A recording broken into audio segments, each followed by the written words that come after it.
What if I told you that Hollywood's golden age, the era we remember for its dazzling stars and timeless films, was also haunted by a hidden epidemic? Behind the glittering lights and carefully crafted images, many golden age stars wrestled with addictions that the studios preferred to keep in the shadows. These struggles weren't just private tragedies. They revealed a dangerous system where fame often demanded self-destruction. In this countdown of the top 10 Golden Age street Rs with the worst Hollywood addictions, we're not here to sensationalize suffering. Instead, we'll explore what these stories teach us about pressure, mental health, and the way industries can exploit their brightest talents. Some tales will shock you, others will break your heart, but every single one carries a lesson still relevant today. By the end, you'll never look at Golden Age Hollywood the same way again, and if you find value in stories that reveal the truth behind the glamour, consider subscribing. It really helps us keep uncovering Hollywood's hidden history. Let's dive in. W.C. Fields was one of Hollywood's great comic eccentrics, instantly recognizable by his gravelly voice, sly grin, and endless supply of cutting one-liners. To audiences, he was the lovable curmudgeon who claimed to despise children and preferred a stiff drink in hand. The gag was funny, but for Fields, the line between joke and reality grew thinner with every passing year. What began as a stage prop became a constant companion. Directors indulged the image. Fans expected it. Soon, the character who always reached for the bottle off-screen had little choice but to do the same when the cameras stopped rolling. By the 1,932nd the strain showed. His timing remained sharp, but his health began to crack. Rumors spread of unpredictable moods on set, long delays, and producers quietly wondering if the risk was worth the reward. Fields tried to maintain control, but the persona had swallowed the man. The sharp-tongued comedian who once turned his vices into punchlines found those same habits tightening their grip. His body paid the price: liver, ailments, fatigue, and the weary look of someone fighting a battle most of his audience never saw. And yet his films endure. Watch them now, and the humor still lands, but there's an undercurrent that feels different once you know the story. The laughter came at a cost, and the comic drunk that audiences adored was not simply an act. It was the man himself hiding in plain sight. Fields left behind a legacy of wit and invention, but also a reminder that sometimes the funniest masks conceal the heaviest truths. And if that revelation unsettles, you just wait until we reach number 9, where Hollywood's most handsome leading man discovered that brilliance could crumble even faster. For a time, John Barrymore seemed untouchable. Nicknamed the Great Profile, he was the embodiment of theatrical brilliance, moving seamlessly from Shakespeare's stage to Hollywood's silver screen. His presence was magnetic, his voice commanding, his reputation unrivaled. To fans, he was more than an actor. He was artistry made flesh. But away from the spotlight, Barrymore's reliance on alcohol began to seep into his work. Crews adjusted schedules to film his crucial scenes early, fearing he might not make it through the day. At first, people dismissed it as colorful excess, the kind of eccentricity expected from geniuses. But the indulgence deepened, and whispers became headlines. Memory lapses, slurred performances, and canceled contracts slowly chipped away at the grandeur. By the 1,942nd, the contrast was striking. The man once hailed as a giant of stage and film sometimes struggled to recall his own lines. Colleagues who had once envied his natural gifts now watched with unease, uncertain if he could carry a production to completion. The charisma was still there, flickering, but overshadowed by the toll of years spent fighting an unseen battle. Barrymore's story lingers because it embodies the fragility of fame. He had talent that could move audiences to awe, yet even that brilliance could not shield him from decline. His films remain preserving flashes of his genius, but they carry with them a quiet echo of what might have been. The fall of the Great Profile was not sudden, but a slow erosion played out under the gaze of millions. And if you think his collapse was difficult to watch, the next story takes us to Hollywood's most daring swashbuckler, whose descent was every bit as dramatic as the roles that made him famous. Errol Flynn was the face of adventure in the 1,932nd and 42nd, the man who leapt across ships with a sword in hand, stole hearts with a grin, and embodied Hollywood's idea of the perfect rogue. To millions, he was Robin Hood, come to life, a star who seemed destined never to fade. But while audiences cheered his daring stunts, Flynn's real battles were fought off-screen far from Sherwood Forest. The actor's charisma came with a restless edge. Nights blurred into mornings, and the drink became as constant a companion as the costumes he wore on set. At first, his charm made it easy to dismiss producers, shrugged fans, laughed, and the image of the reckless playboy only boosted his allure. Yet, with each passing year, the toll grew harder to ignore. His performances, once electric, began to show strain, and behind the bravado was a man whose health was slipping away. Stories circulated of erratic behavior and unpredictable moods. Colleagues described brilliance interrupted by long stretches of absence, as if the heroic figure on screen could no longer keep up with the man behind him. By the 1952nd, Flynn looked older than his years. The shine of his star dimmed not by lack of talent, but by choices that chipped away at his body and reputation alike. Even in decline, his legend endured. Fans still clung to the swashbuckler they had grown up admiring, while insiders whispered of a life that had spun far too fast. Watching Flynn is to witness both sides at once, the daring hero etched forever in celluloid, and the man whose off-screen spiral left him a shadow of that figure. And if Flynn's downfall seems steep, just wait until number 7, where a horror icon traded his cape for something even more chilling. When audiences first saw Bela Lugosi step onto the screen as Dracula in 1931, a chill ran through theaters across America. Cloaked in black eyes, piercing his accent, rolling every syllable into something hypnotic, Lugosi became the definitive vampire. For decades afterward, no other actor could separate himself from his shadow. But while the cape brought him immortality on screen, it could not protect him from the growing darkness in his personal life. By the mid-1932nd, Lugosi was struggling with severe sciatic pain, the kind that made even standing difficult. Doctors prescribed morphine, a common treatment at the time, and what began as relief quickly became reliance. Hollywood was not a forgiving place for actors who faltered, and soon rumors circulated that the man who played the undead Count was himself battling a very human weakness. Unlike many of his peers, Lugosi did not keep his dependence hidden forever. In 1955, years after his peak fame, he made a startling choice for that era. He checked himself into a state hospital in California, openly admitting his morphine addiction. For an actor associated with mystery and menace, it was a moment of striking vulnerability. The press covered it widely, some cruelly, others with sympathy, and Lugosi became one of the first major Hollywood figures to publicly seek treatment for substance dependency. The admission cost him. Roles were already scarce. His typecasting as Dracula had trapped him in low-budget horror films, and now studios hesitated further. Yet there was courage in his decision. At a time when society rarely acknowledged addiction as anything but shame, Lugosi broke the silence. Friends, including fellow horror actor Boris Karloff, expressed support, and audiences who had once feared him now glimpsed the frailty behind the legend. Still, the years were not kind. Financial difficulties mounted, and Lugosi found himself working in increasingly modest productions, sometimes parodies of the roles that had made him famous. His health never fully recovered, though he managed brief stretches of stability after treatment. When he died in 1956, the irony was undeniable. He was laid to rest in his Dracula cape, forever bound to the character that had made him a star and overshadowed the rest of his career. To watch Lugosi's performances today is to see both brilliance and tragedy interwoven. The power in his eyes, the elegance of his movement, they remain captivating. But with hindsight, one also sees a man caught between Hollywood's demands and his own frailties. His decision to step forward and confront his addiction publicly remains one of the more human moments of the Golden Age, a reminder that beneath the roles and costumes were men and women navigating pain, pressure, and choices in a world that demanded perfection. Lugosi's story is chilling not because he played Dracula, but because behind that immortal mask was a man searching for relief and finally for honesty. And if you thought the horror ended there, number 6 reveals an actor whose whispering voice carried secrets every bit as haunting. If Bela Lugosi gave us the vampire's chilling stare, Peter Lorre gave us the haunted whisper. With his wide, sorrowful eyes and unsettlingly soft voice, Lorre became Hollywood's go-to figure for villains who frightened not through brute strength, but through eerie unease. From M in 1931, where he portrayed a child killer with unnerving precision, to Casablanca and the Maltese Falcon, his presence lingered long after the credits rolled. Yet off-screen, Lorre's life was marked by a different kind of struggle, one less theatrical but no less destructive. During the height of his career, Lorre developed chronic health issues, including severe gallbladder problems that left him in constant pain.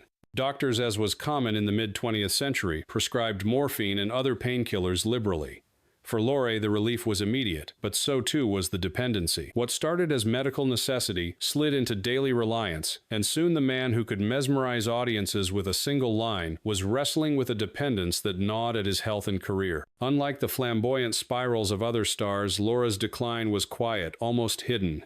He remained professional on set, often arriving prepared and delivering the exact performance directors wanted. But those who worked closely with him noticed the toll. His once slim frame bloated, his energy flagged, and the sparkle in his eyes dimmed. Scripts that might have once seemed effortless became labors, and roles gradually shifted from complex characters to secondary appearances.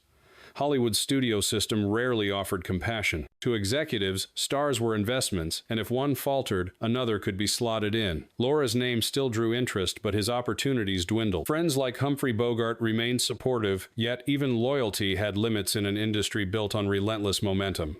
There were moments of resilience. Laurie sought treatment multiple times, attempting to step away from dependency. But like many of his generation, he faced a cycle of brief recoveries followed by relapse. Without modern understandings of addiction or the resources actors might find today, the struggle remained his alone. Each comeback was met with applause, but each stumble was whispered about in backlots and casting offices. By the 1962nd, the transformation was stark. The once intense face had grown puffy, his performances slowed, and his health steadily declined. Yet audiences who loved him never forgot the impression he left. His peculiar cadence, his ability to make menace seem both tragic and human was unique. Even in diminished form, Laurie commanded attention, proof of how powerful his talent truly was. When he died in 1964 at just 59, Hollywood lost more than a character actor. It lost a man whose career mirrored the era's blind faith in quick fixes, where doctors' prescriptions offered temporary comfort but no lasting solution. Watching Laurie today, it's hard not to sense the weight he carried behind those heavy-lidded eyes. His legacy is both chilling and tender, a reminder of the cost that sometimes came with giving everything to the screen. And if his story leaves you unsettled, number 5 reveals a legend who turned her private battles into a very public stand. If Peter Lorre was remembered for his whisper, Elizabeth Taylor was remembered for her eyes, violet, dazzling, and impossible to forget.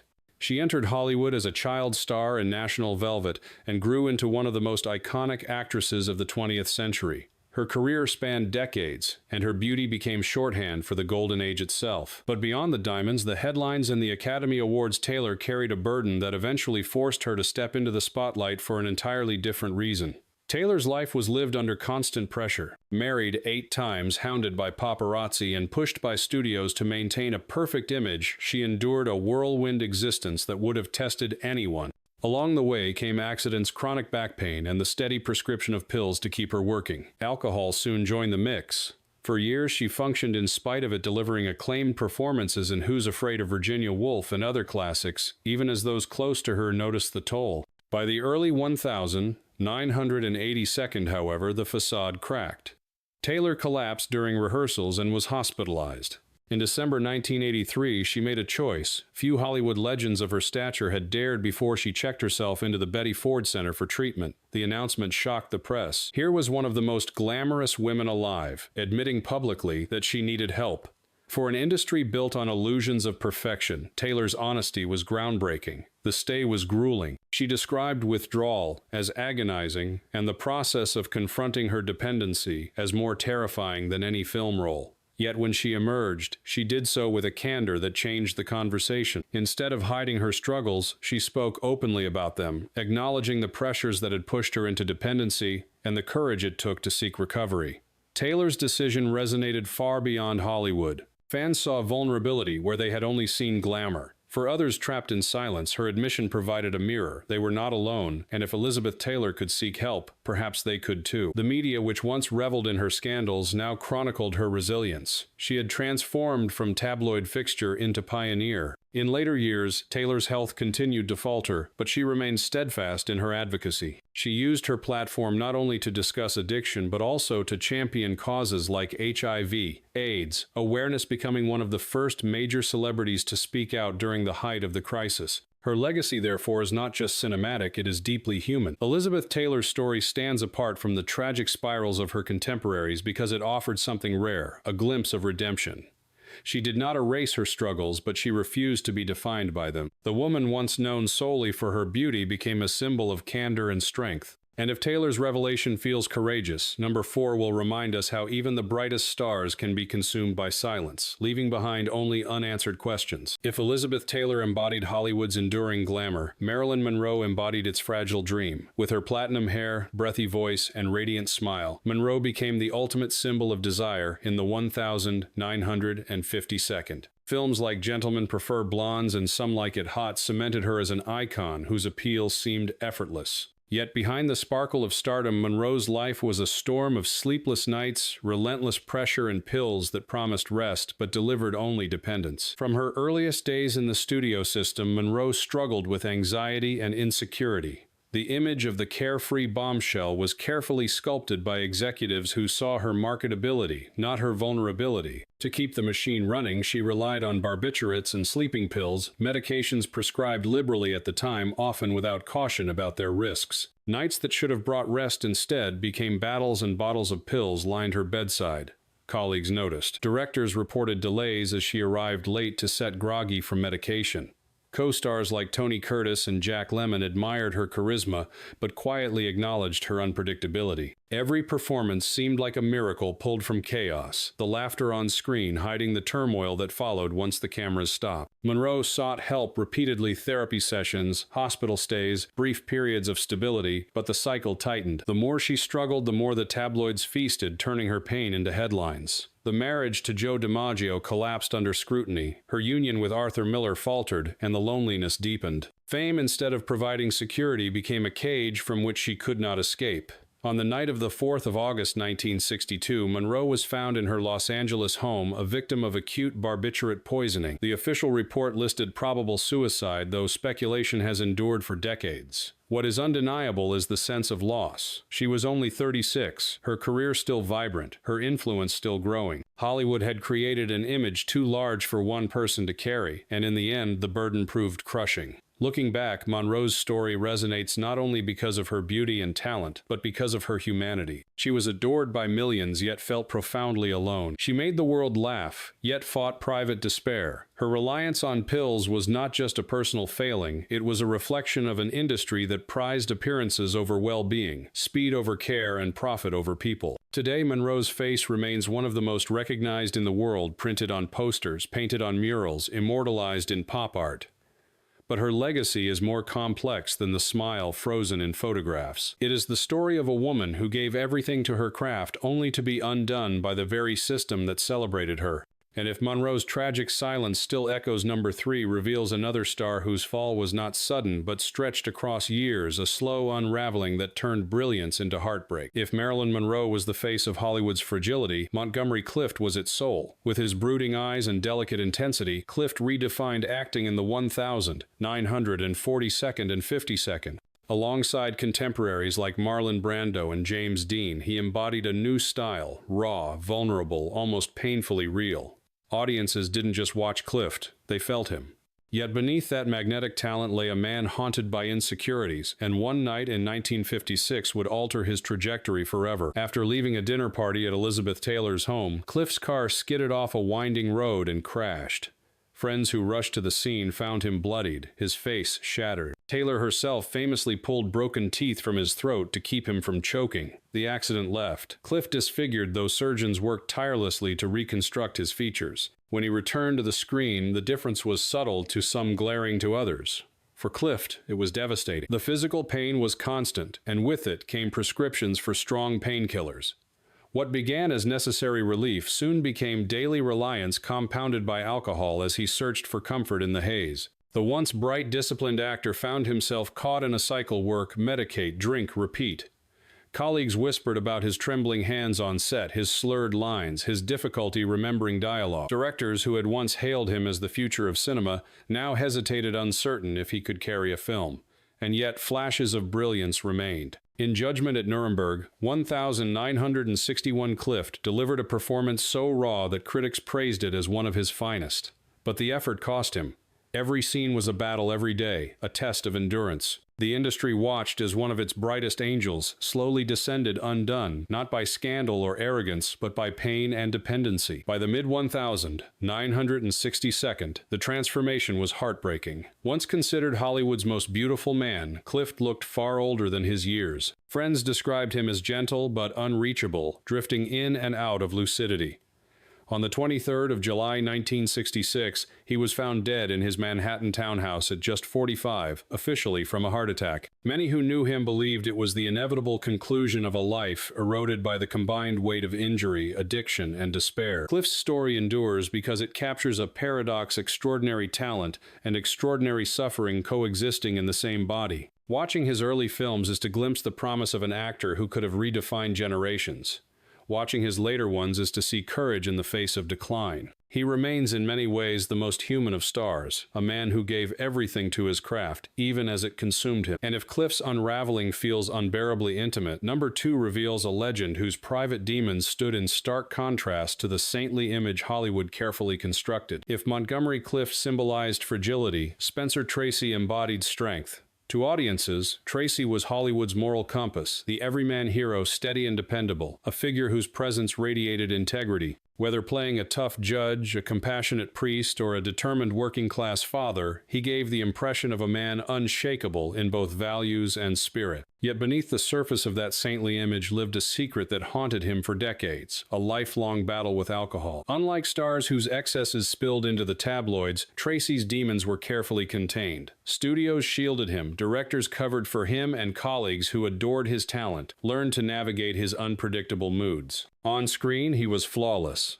Off-screen, he could disappear for days, retreating into bouts of drinking that left him physically broken and emotionally drained. His resilience on film belied a private torment that those closest to him, like his longtime companion Katharine Hepburn, witnessed with quiet concern. Tracy's struggle began long before his fame. As a young man, he turned to drink during restless spells, and the habit deepened as his career soared. Success did not cure the unease within him. It magnified it. Friends described him as deeply self-critical, a perfectionist who doubted his own worth even while collecting Oscars. Alcohol became both escape and punishment, a cycle that gnawed at his health and spirit. Yet the cameras never caught him faltering. Directors worked around his absences, rearranging schedules to protect their star. His professionalism when sober was unmatched. He could deliver entire scenes in a single take, commanding both cast and crew with quiet authority. That reliability on set contrasted sharply with the chaos outside, creating a double life that only insiders understood. By the 1962nd, the toll was visible. Tracy's once vigorous frame had weakened, his health eroded by years of drinking. And yet his performances deepened as though the weight he carried lent him gravity on screen. In Guess Who's Coming to Dinner 1967, his final film, he delivered lines with such poignancy that audiences felt the truth behind them, though few realized just how close he was to the end. Days after finishing the film, he was gone dead of a heart attack at 67. What makes Tracy's story unsettling is the contrast. To the world, he was incorruptible, a symbol of decency. Privately, he waged a war he rarely won. His legacy remains luminous, yet shadowed by the knowledge that the man who embodied Hollywood's conscience could not escape his own torment. And if Tracy's hidden struggle feels like the cruelest irony, number 1 strips away all pretense, showing us how the very machinery of Hollywood itself drove one of its brightest lights to an end, as tragic as it was inevitable. If Spencer Tracy embodied Hollywood's conscience, Judy Garland embodied its cost. She was just 16 when she followed the yellow brick road as Dorothy in The Wizard of Oz, 1939, her voice carrying over the rainbow into immortality. The world saw a radiant teenager with endless promise. What they did not see was the relentless system that had already placed her on a treadmill of pills, schedules, and expectations no young girl could withstand. From her earliest days at MGM, Garland was treated less like a child and more like a commodity. Executives demanded she remain slim, energetic, and camera-ready. To enforce it, they prescribed pep pills to keep her awake during long shoots and sleeping tablets to force rest when exhaustion set in. What began as studio control became lifelong dependence. By the time her stardom was fully established, Garland's body and mind were already conditioned to function on chemistry rather than natural rhythms. Still, she delivered brilliance. Films like Meet Me in Street Louis and A Star is Born showcased her extraordinary talent, her voice, a mixture of innocence and heartbreak. On screen she glowed, off screen she wavered. The cycle of medications and late-night performances left her fragile, her moods swinging between joy and despair. Friends recalled her warmth but also her exhaustion moments when the burden of being Judy Garland seemed heavier than she could bear. Hollywood magnified the strain. Marriages faltered, financial troubles mounted, and public scrutiny grew merciless. Garland sought stability, but the system that had shaped her offered little room for rest. Concert tours kept her afloat, but behind the ovations her reliance on pills deepened. Each performance was a triumph shadowed by fear of collapse. By the late 1962nd, her voice still soared, but her health was deteriorating.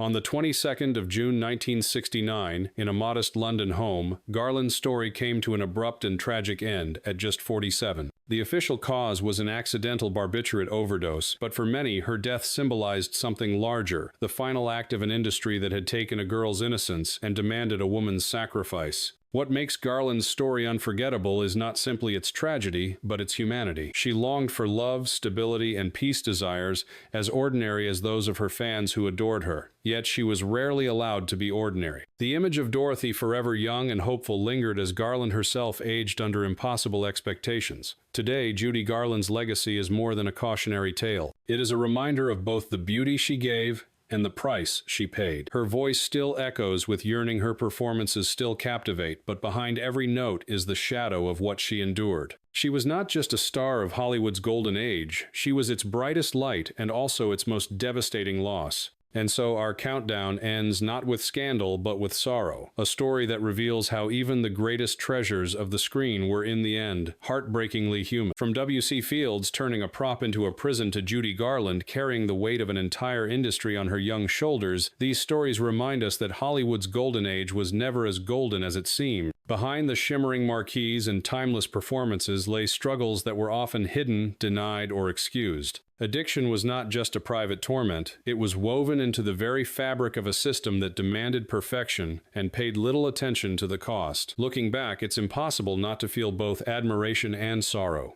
These stars gave us unforgettable films, voices, and characters, but they also left us with echoes of their pain. Their legacies are complicated, shaped by triumph and tragedy alike, and they force us to see them not as flawless icons, but as deeply human figures navigating impossible expectations. Which of these stories struck you the hardest? Let us know in the comments, we'd love to hear your thoughts. And if you want more journeys behind the glamour, consider subscribing.